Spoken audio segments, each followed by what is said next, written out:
असही संकट सह रहा है, कठिन जाल में फंस गया है। ये जाल दिखाई नहीं देता, बस फांस लेता है।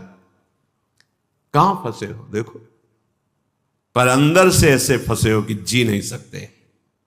ये माया जाल है।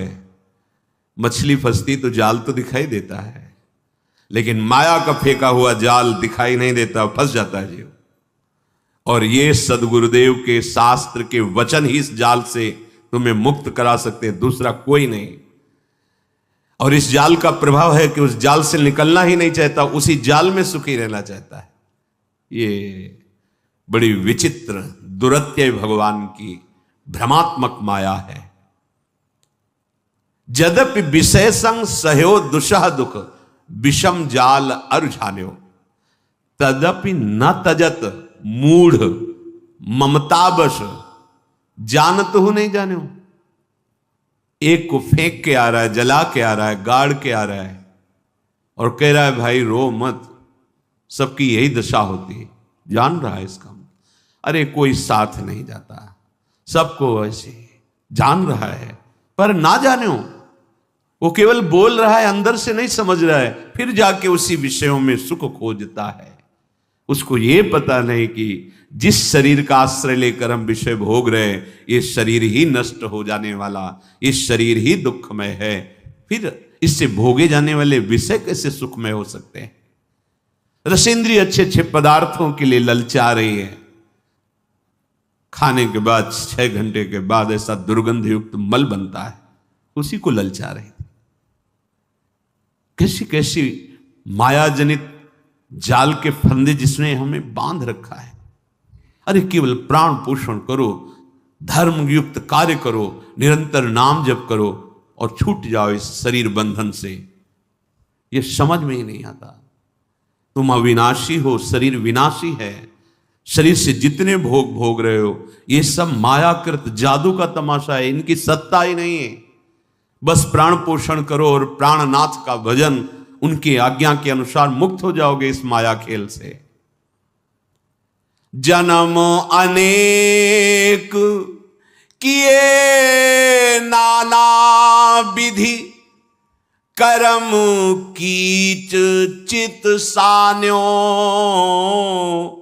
होई न बिमल विवेक नीर बिनु, वेद पुराण बखान्यो, कबहू मन विश्राम न मान्यो। बहुत जन्म हो गए, अनेक जन्मों में बहुत से कर्म किए, और ये कर्म रूपी कीचड़ में ऐसा फंसा लिया, हम निकल ही नहीं पा रहे। एक कर्म बख्शने वाला नहीं, एक एक चेष्टा इस भूमि पर जो आप करेंगे, एक कर्म भूमि है। इस भूमि पर इसीलिए शब्द कहा है।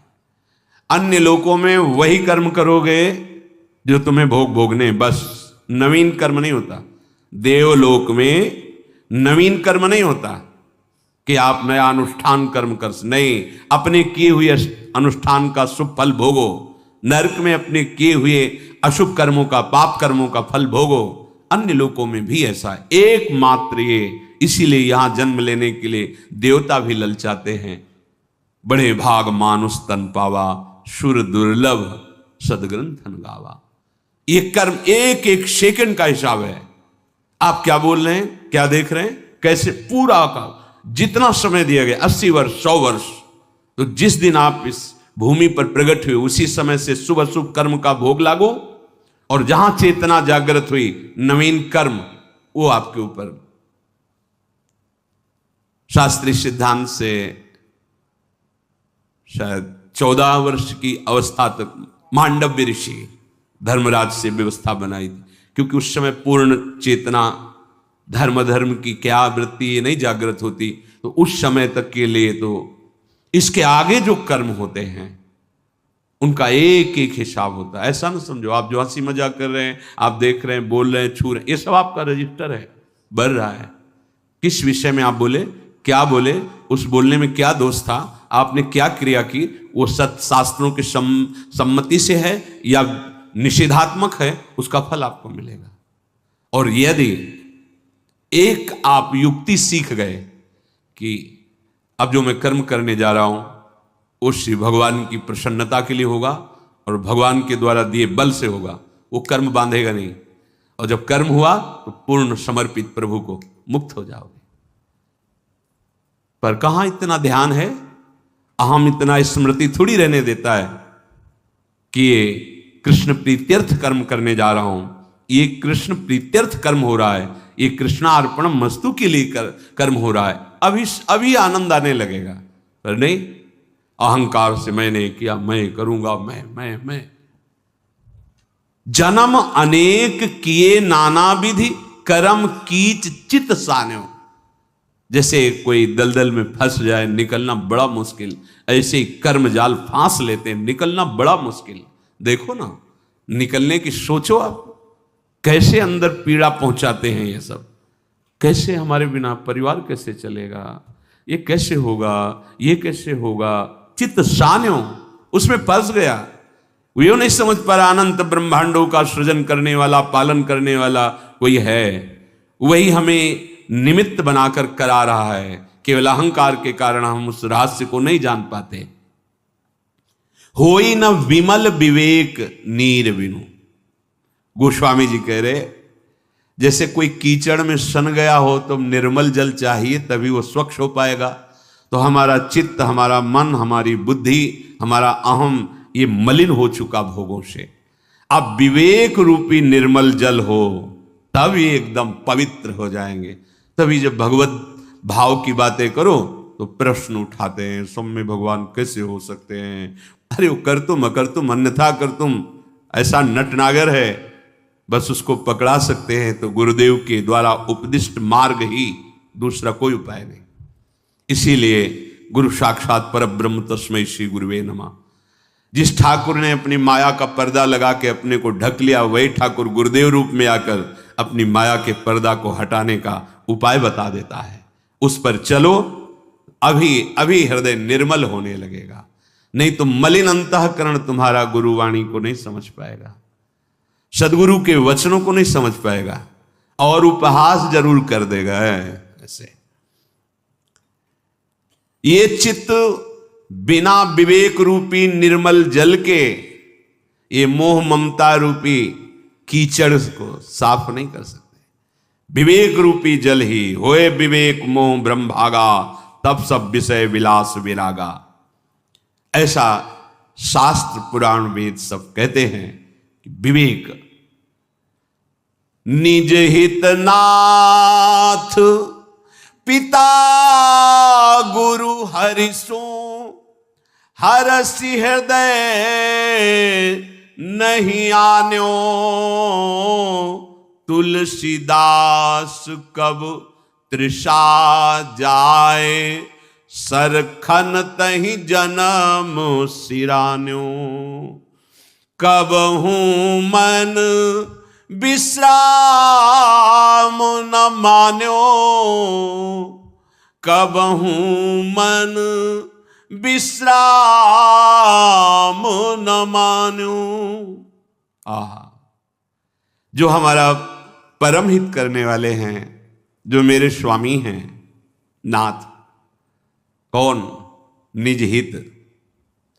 हित जो हमारे स्वामी हैं, जो हमारे पिता हैं, जो हमारे गुरुदेव हैं, जो हमारे हरि हैं, कभी निष्कपट इनसे प्रेम नहीं किया, कभी हृदय खोलकर इनसे, हृदय खोलकर, बड़ा कपटी जीव है। अंतःकरण में तन्मयता के कारण ही भगवद अंश को जीव कहा गया है, देहाभिमानी को ही जीव कहा गया है, बड़ा कपट है। और प्रभु कह रहे मोहि कपट छल छिद्रन, और ये कपट ही करता है।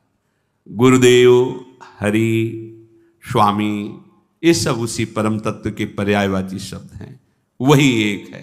भक्ति भक्त भगवंत गुरु चतुर नाम बपु एक, कहने को उसके बहुत से नाम हैं, वो है एक ही। अपना परम हित अपने स्वामी से होगा, अपने हरि से होगा, अपने गुरुदेव से होगा। जो गुरुदेव जो हरि, देखो संपूर्ण गीता जी, संपूर्ण वेद, ये जगत गुरु भगवान ने स्वयं गाया है, ये भगवान ने प्रकट किया है। जितने संत महात्मा सदगुरुजन हैं, सबके हृदय में जो बोल रहे हो भगवान ही बोल रहे हैं। अगर उन्होंने खेल रचा है तो खेल की सावधानियां जी, अगर इतनी चूक करोगे तो आउट हो जाओगे, परमार्थ मार्ग में चलने लायक नहीं रहोगे, तुम जीत नहीं पाओगे। अगर जीतना है तो ऐसे चलो, ऐसे तुम परास्त हो जाओगे। दोनों बात उन्हीं की है। अगर आप माया खेल में राजी हो तो उसके अलग इनाम हैं, और अगर आप भक्ति खेल में राजी हो तो उसके अलग, उन्हीं का खेल है। देख लो, वही आके अपनी माया जनित खेल के दुख वर्णन करते हैं, वही आके अपने भक्ति जनित खेल के प्रेम आनंद का वर्णन करते हैं। कैसा अद्भुत प्रेम, कैसा अद्भुत आनंद।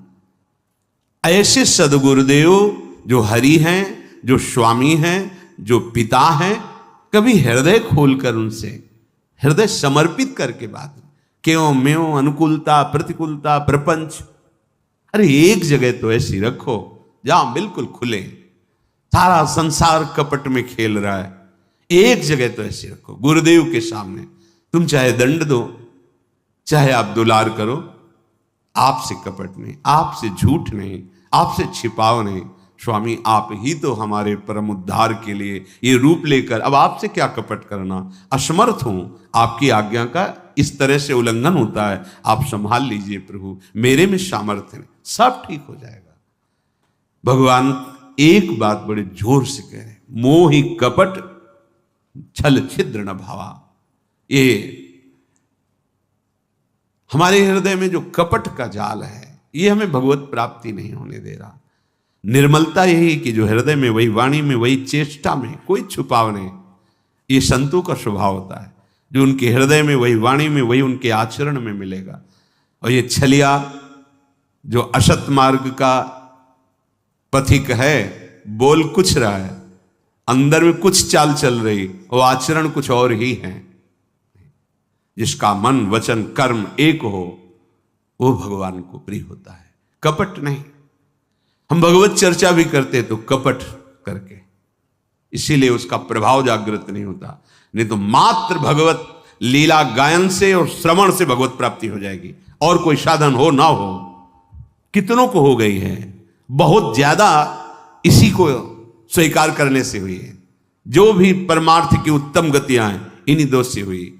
भगवत लीलाओं का गायन, भगवत लीलाओं का श्रवण उत्तम शरणागति को प्रदान कर देता। श्रवण सुजस सुनी आयो, कैसे शरणागति हुई, श्रवण सुजस सुनी आयो। पर क्यों नहीं होती? क्योंकि कपट है हमारे हृदय में। चौथी भगत मम गुणगन करहि कपट तज गान। ये एक जगह तो ऐसी रख लो जहां निष्कपट भाव हो। मेरे गुरुदेव, मेरे प्रभु, जैसा हूं आपका हूं।